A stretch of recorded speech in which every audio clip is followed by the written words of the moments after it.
this semi-detached house in Derby, I give you a step-by-step guide. Get the curb dropped to provide off-street parking.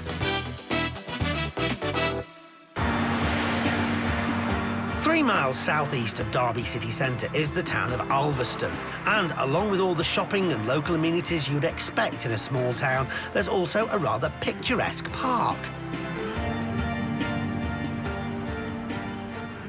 Well, 2 miles from the town centre and about half a mile from the park is the property I'm here to see in this nice residential street. It's a 3-bedroom semi-detached. Ideal home, I would say. Guide price at £58,000. This is it. Let's have a look. All quite tidy and neat on the outside, and the windows look in good order too.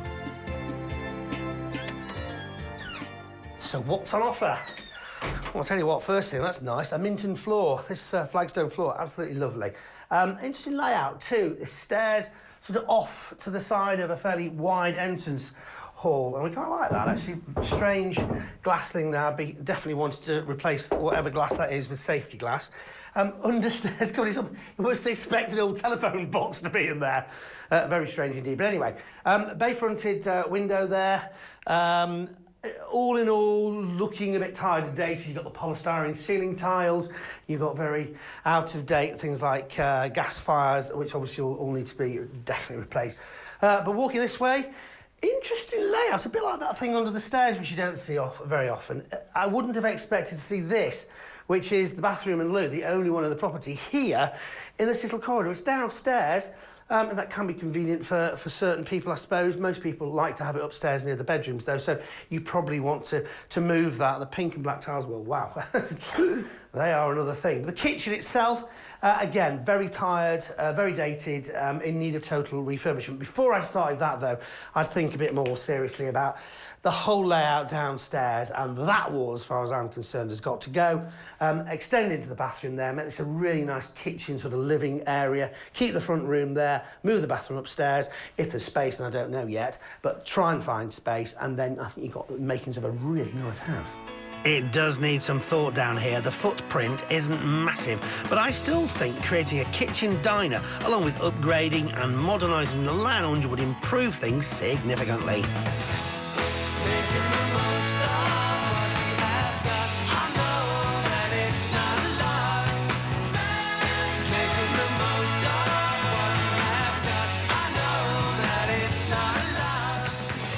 So let's take a look upstairs and see if it gives us the scope to do the things that I would like. Basically move the bathroom up here.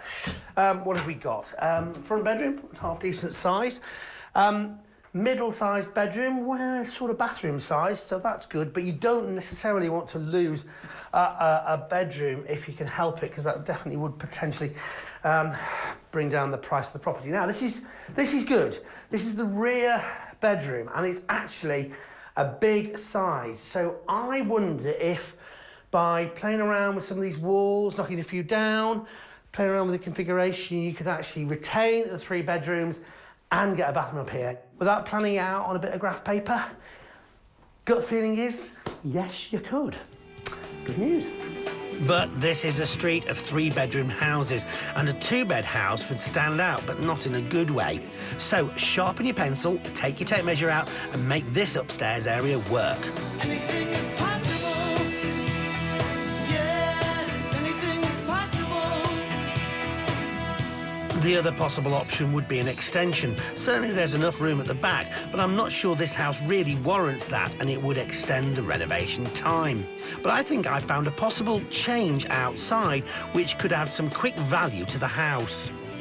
Well, at the front of the property, a bit of a hard standing area, which is crying out, I think, for being turned, like a lot of the other houses have, into somewhere where you can park. Now, to do that, what you're going to have to do is, A, get rid of that wall, that's the easy bit. B, get rid of this curb. Now, this is a classic way you can add value to a property really easily. Get the curb dropped to provide off-street parking. But you can't just nip down to your local DIY store and pick up some curbstones which are lower. You have to get planning permission from the council. They have to then appoint an approved contractor who does the work. It's obviously going to cost you, set aside maybe £1,000 in total, but you know what? It's going to easily add that value and more to the house. To give it that lowered curb appeal. You say access user-friendly. So all in all, room for improvement, but the bare bones are here to make this a decent family home. What does a local estate agent think? The house is a pretty attractive 1920s semi. Layout-wise, the bathroom downstairs is not ideal. I think some space could be taken from a couple of bedrooms upstairs to bring it onto the first floor, that then would allow the current bathroom to be incorporated into the kitchen to give a nice modern dining kitchen area. There's certainly quite a lot of work to do here, so could the £58,000 guide price offer much return? After a full renovation, with the property being three-bedroomed, it's likely to be up to £130,000. Above that, it may well struggle. So, a popular style of property in a popular residential part of a popular part of the country. Well, you can't go far wrong, can you? Anything like the guide price, great one to go for. Let's see who agreed when it went under the hammer. A three-bedroom, semi-detached property situated within walking distance of a full range of amenities. Who's got 55 to put it into the bidding? He has, thank you. 55 is bid, 56, 57, 58, 58, 59, 60,000, 60,000 seated, 61, 62, 63, 64... Well, there was a real battle for the house and we rejoined the bidding with the lot at 85,000. 85, 86, 87, 88... Shakes her head at £88,000. Your bid, madam, at £88,000. 89 I'm looking for. 89 is bid, thank you. 90,000. 90,000, thank you. 91, sir. 90 and a half. 90 and a half. 91. 91 and a half. And a half. 92. Shakes her head at 91,500 for the first time. At 91,500 for the second time. It's with you, sir. At 91,500 it goes. For the third and final time, the hammer's up. Sold, it's yours, sir, at 91,500. So the hammer fell at £91,500 and the successful bidder was Paul, who bought it as a joint project with business partner Richard. They've been on the show before when they did up this house in Ilkeston. So I wondered what their plans for this one were. Richard, Paul, great to meet you. In fact, great to meet you again. I think you've been on the show before with Lucy. We were, yes. A couple of years back now, I think. It was, yeah. Obviously not too frightening experience, you come No. back. So tell me why you wanted to buy this particular house.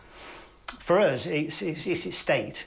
We like them when they need to be completely stripped back and then rebuilt, because we end up with a product that's brand new, fresh, everything's spanking in it, and that's how we like to do it. Right. So you both builders or property renovators? Well, builders, really.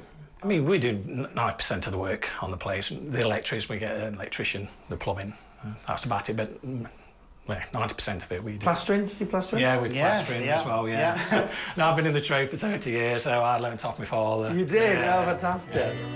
So clearly not short of building experience. And Paul and Richard have worked together for the last 9 to 10 years, doing up and renovating several properties during that time. So tell me exactly what you're going to do to sort this place out. Right, well, first, hopefully, we're going to get the bathroom upstairs. That's one priority. But how will you do that without losing a bedroom? What we do off the back bedroom, it's quite a large bedroom, and then you've got the smaller one in the middle. We're going to move them around and get the bathroom up there. The bedrooms will be smaller, Right. but we'll still get the still got the bathroom three. up there and keep the three bedrooms. The walls themselves aren't load-bearing, so it should be relatively simple just to move them around. And then downstairs? Downstairs, we're hoping to take that wall out there. We're So the going to keep a downstairs toilet. Okay. Yeah, and just hoping to take that wall out there, move it The further wall along, between so the we've got kitchen the and the kitchen bathroom. diner. Yeah, okay. Yeah. What about the front? Yes, we're going to take the front wall down and get off-road parking. Okay. Yeah, that's the idea. So what is the budget then? I think it's good around the £20,000 Okay. mark, we think. Is that factoring in your time and effort, or is that just materials? That at the end will be just materials and the little bit of labour we're going to have to get regarding getting the electrician in and the plumber. Okay. So our wage, or so-called wage, will come in the profit at the end. They hope to get that profit in 3 months' time, when the project should be completed. And if they stick to that 18 to 25 grand budget, then they will have committed about £111,000 to this house in total. Just how much of a paycheck are they expecting from it then? A 3-bedroom semi in the area is probably worth about 115 to 120, but we think we'll be able to get a little bit above what the average is. It's not going to make you hundreds of thousands then, just enough to tick everything along and move on to the next one. Yes, we'll probably be in probably about a month or 2 months into this project. We'll be picking another one up, and we'll probably try and work on two at the same time and Bringing the money in that way. and cross them over. Yes, yeah. We shan't be buying a Ferrari on this. That's for sure. Do you still get excited about this kind of thing? Oh yeah, we love it. Absolutely love it. Yeah. We're sort of, when you're your own boss, you sort of start when you want, finish when you want. But on this particular property, we're going to have to put the hours in because we've probably paid a little bit more than what we would have liked to have done, wouldn't we? So we're going to have to get the hours in and get this done quicker than what we would have done otherwise. Right. Well, listen, good luck with it. I look forward to seeing how you get on. OK, cheers, thank you. Very much. Thank you. Well, Richard and Paul are certainly seasoned property developers, but I think even they'd admit they've possibly paid a little bit too much for this place. And once they factor in the renovation costs, even with them doing the work, I'm a bit concerned it's very close to not making a profit for them. How will they get on? You can find out later in the show. We're heading back to Derby now, where I saw a 3-bed semi-detached house that was not only dated, but it also needed a fair bit of reconfiguration. The only bathroom was downstairs next to the kitchen, so I was wondering if you could fit one in upstairs. This is the rear bedroom, and it's actually a big size. So I wonder if by playing around with some of these walls, knocking a few down, playing around with the configuration, you could actually retain the 3 bedrooms and get a bathroom up here without planning it out on a bit of graph paper. Gut feeling is, yes, you could. And experienced builders Paul and Richard agree with me. They paid £91,500 for this house and planned on squeezing a bathroom up here. They also wanted to make the kitchen bigger and add off-street parking to the front, so they had a lot to be getting on with. They've done many projects like this over the years, but it hasn't dampened their enthusiasm at all. Do you still get excited about this kind of thing? Oh yeah, we love it. Absolutely love it. Yeah. When you're your own boss, you sort of start when you want, finish when you want. But on this particular property, we're going to have to put the hours in because we've probably paid a little bit more than what we would have liked. We shan't be buying a Ferrari on this, for sure. They had a budget of 20 grand and hoped to get the work done in 3 months, but they had to juggle work on this house with other building jobs they had on, which is why we're back 11 months later to see how they got on. Well, there are big changes outside as there's now parking thanks to the dropped curb. Inside wasn't just taken back to brick. Some were removed as 2 chimney breasts were taken out to create more space. And do you recall this? Strange glass thing there. I definitely wanted to replace whatever glass that is with safety glass. Well, it's gone, which does add some space. But sadly, the Minton floor has been covered for a more neutral look, though there is nothing disappointing in the new kitchen.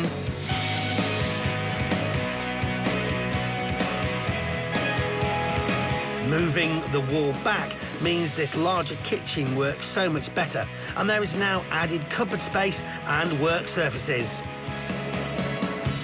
However, the bigger kitchen was created in the space where the old bathroom was. There's still a downstairs toilet, but that means there was only one place the new bathroom was going. Yes, you guessed it.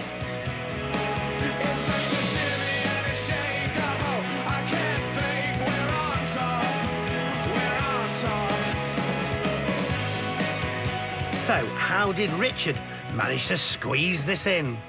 So here's the new bathroom, and what we had to do to create the new bathroom is basically find some space. And how did we do that? Well, what we did, the back bedroom we made slightly smaller, and this bedroom made slightly smaller, moved them over, so creating enough space to get the bathroom in. And I think it's turned out pretty well. Quite happy with it. It's easy when you know how, eh?